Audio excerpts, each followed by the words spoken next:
আসসালামু আলাইকুম ওয়া রাহমাতুল্লাহি ওয়া বারাকাতুহু। আসলে আমরা কয়েকদিন আগে সমগ্র সৃষ্টিকুলের রহমত স্বরূপ আমার দয়াল নবী পবিত্র জিবরাইল নবী হয়েছে, এটা নিয়েও নানা জনের নানা মত। আমরা এখানে কোনো গীবতে যাব না। যদি আমার আল্লাহ রাব্বুল ইজ্জত উনাকে সমগ্র সৃষ্টিকুলের জন্য রহমত স্বরূপ প্রেরণ করে রাখেন, তাহলে আমাদের উনার জন্য ঈদে মিলাদুন নবী পালন করা কেন আমাদের সমস্যা, সেটা আমার বোধগম্য নয়। আমি আপনাদের কাছে বলছি, আজকে বিভিন্ন ওয়াজে চরম গীবত করা হয়। গীবত এবং ঋণের মধ্যে গীবত ঋণের চেয়ে ভয়ঙ্কর। ঋণ একদিন শোধ করা যায়, কিন্তু গীবত কিন্তু শোধ করা যায় না।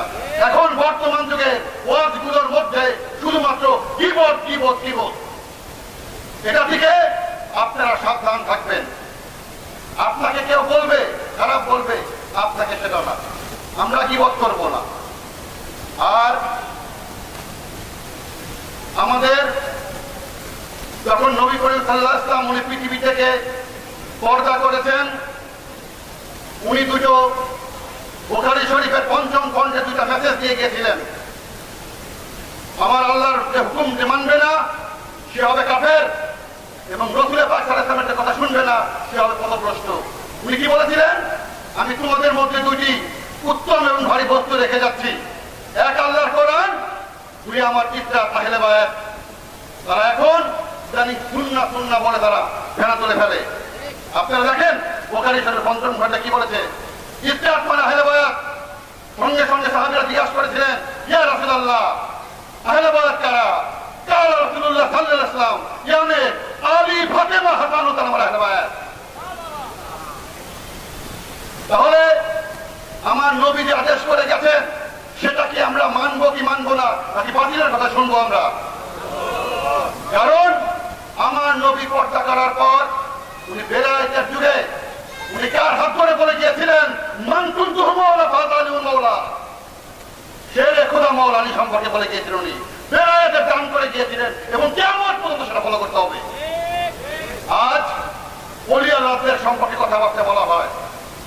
আজকে আপনি সারা বাংলাদেশ ঘুরেন, বরিশাল যান, সিলেট যান, চিটাগাং যান, চিটাগাং গেলে মানুষ কি বলবে?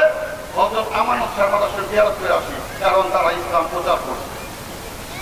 মিরপুরে যাবেন, হযরত শাহ আলীর কথা বলবে। সিলেটে যাবেন, হযরত শাহজালাল শাহ পরনের কথা বলবে। নাকি আপনাদের ভুলবোধ আছে? হ্যাঁ, তারা অমানসিক কষ্ট করে ত্যাগ দীক্ষা করে ইসলামকে প্রচার করেছে।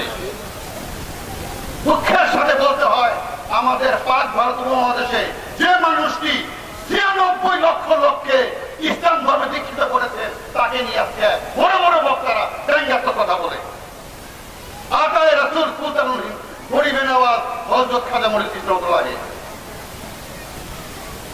উনি যখন ওনার পীরের মাধ্যমে উনি হজ করলেন, যখন নবীজির রওজায় গেলেন, তখন তাকে হিন্দুস্তানের বেলায়েত দান করেছিলেন। উনি সান্দার পারস্য সব কিছু করে উনি ভারতবর্ষে আসলেন। ভারতবর্ষে এসে উনি একটা আহ্বান করেছিলেন, আমি হুসাইনি দিনকে প্রতিষ্ঠা করিবার জন্য ভারতবর্ষে আগমন করিয়াছি। আমি ইমাম হুসাইনের গোলামের গোলামের গোলাম। উনি ইসলামের কথা তখন বলেননি। কেন বলেননি?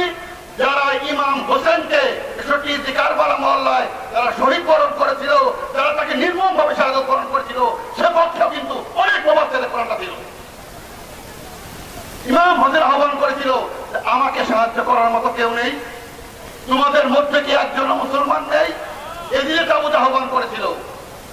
তারা নামাজ রোজা সবই করেছে, আমার ইমাম পাককে তারা কাছে করতে আসলে দাবত করেনি।